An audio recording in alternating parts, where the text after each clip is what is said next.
Hi, I'm Jack, and welcome back, because today I'm going to give you guys my review for the newest movie to come out of the Star Wars franchise that I had the chance to see recently, Ant-Man and the Wasp: Quantumania. It is directed by Peyton, once again returning as the director for the Ant-Man Trilogy, and it stars Paul Rudd, Evangeline Lilly, Jonathan Majors, Michael Douglas, Michelle Pfeiffer, Kathryn Newton, and Bill Murray, and it kicks off Phase 5 of the Marvel Cinematic Universe. That is correct. It is not a Star Wars movie, but rather it is the 31st movie in the MCU. Let's go! And with that said, let's get started. The movie follows Scott Lang, Hope Van Dyne, and the family as they are transported to the quantum realm, and the family must try to explore the quantum realm, find a way out as they come into contact with Kang the Conqueror. If you've been following my channel for the last several months, you would know I was extremely excited to see Ant-Man and the Wasp: Quantumania. I love the first Ant-Man movie, and I really enjoy Ant-Man and the Wasp. They're self-contained, small movies that knew what they are, and obviously they're not the biggest movies to come out of the MCU, but they're always fun palate cleansers that I enjoy, being heist movies.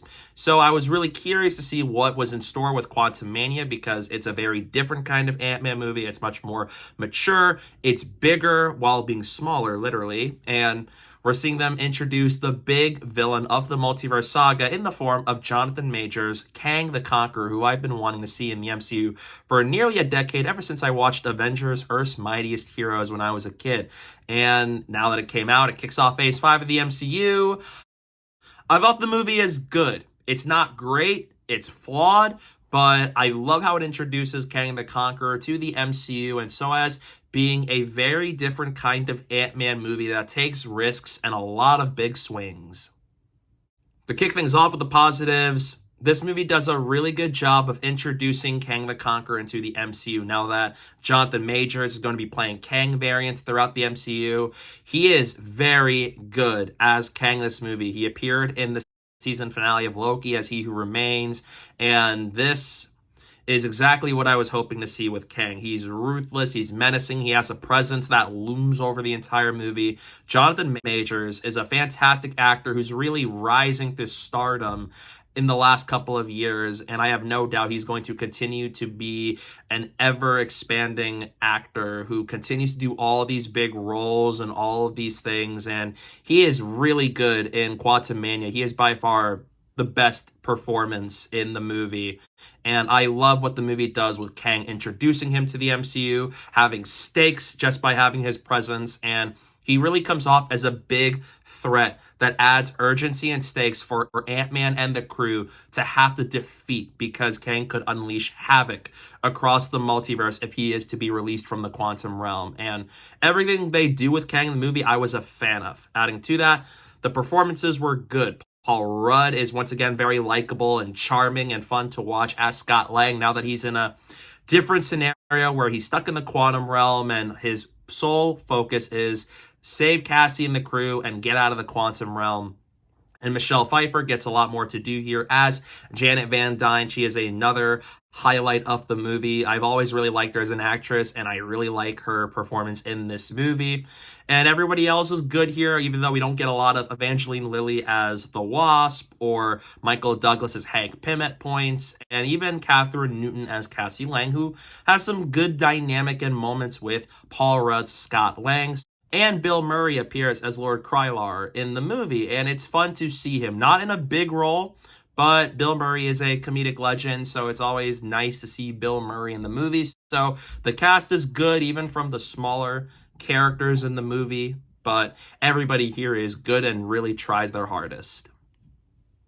The quantum realm is where the movie is set majority of the time. It does not take very long for them to get the characters into the quantum realm, and it has elements of Flash Gordon and Star Wars thrown into the mix. It feels like we took characters from the MCU with Ant-Man and the family, we stuck them in the quantum realm, and it feels like a whole galaxy onto itself, where we see the characters learn the quantum realm is so much more than they have ever known.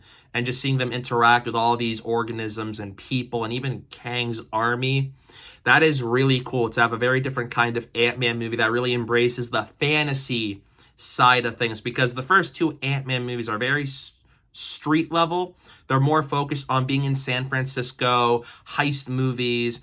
Quantumania embraces the fantasy, comic booky elements of Marvel and Ant-Man. It's wacky, it's zany, and it looks really cool to see them really take a big swing, having a movie like this be set in the quantum realm for a majority of its runtime. And while the visual effects for it really range from being either really great at points or not so good at points, it was just so cool to see a whole movie set in the quantum realm where we see it in a new area, new location, and see them do very different things with the Ant-Man mythology and the characters. While this is the most mature Ant-Man movie of the three, there's still elements of lightheartedness and comedy into the mix that I love from the Ant-Man movies. There are a lot of jokes in this movie that do land for me as somebody that loves the first Ant-Man movie, and while it's not the most humorous project of the last couple of years, it's definitely not the funniest of the Ant-Man movies, there's still laughs out of this movie that really delivered for me. And adding to that, there's a much more serious tone because we're introducing Kang. The characters are facing their most dangerous mission yet. Now that they're stuck in the quantum realm and all the characters they encounter, the things they have to do. It's a much more serious movie than the other two, but still has those elements that make an Ant-Man movie what it is. And the score by Christoph Beck is really good, especially tracks that are revolving around Kang. The action sequences aren't my favorite in the trilogy, but there's still some really solid action that I really like in these movies as we see the characters do what they do best. And it does kick off the Multiverse Saga in a way where I'm really looking forward to seeing what's next. It's a lot of setup. If you're somebody that loves the self-contained nature of the first two Ant-Man movies, you're going to be really disappointed in Quantumania because it's a big 180 of that. But for me, I love what the movie does with Kang, that I am really excited to see where the Multiverse Saga goes from here as we get closer to Avengers, the Kang Dynasty, as we see the new roster of Avengers form and take on Kang. So I really am optimistic for the future of the MCU because while Phase 4 was a rocky start to this new era of the MCU, this movie brings back things I love about the MCU, which is connectivity, setting things up to where I'm excited to see where things go from here. And adding to that, I just love what they do with Kang as a character and just seeing what this movie does, that while it doesn't always work, I'm still looking forward to seeing what is next for the Multiverse Saga.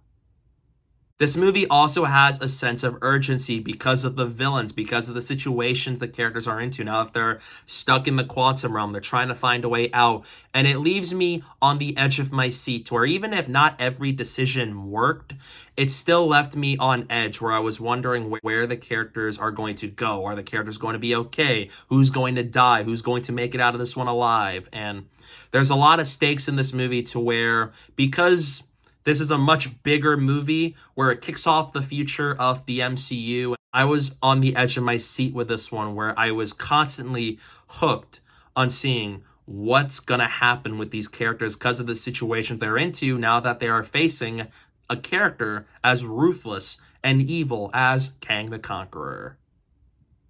A very controversial take I have on this movie is I actually like what the movie does with MODOK for the most part, except for one key moment from him. He's goofy. He's always a character that was going to be really tricky to translate into live action because of how goofy and weird the character is and looks.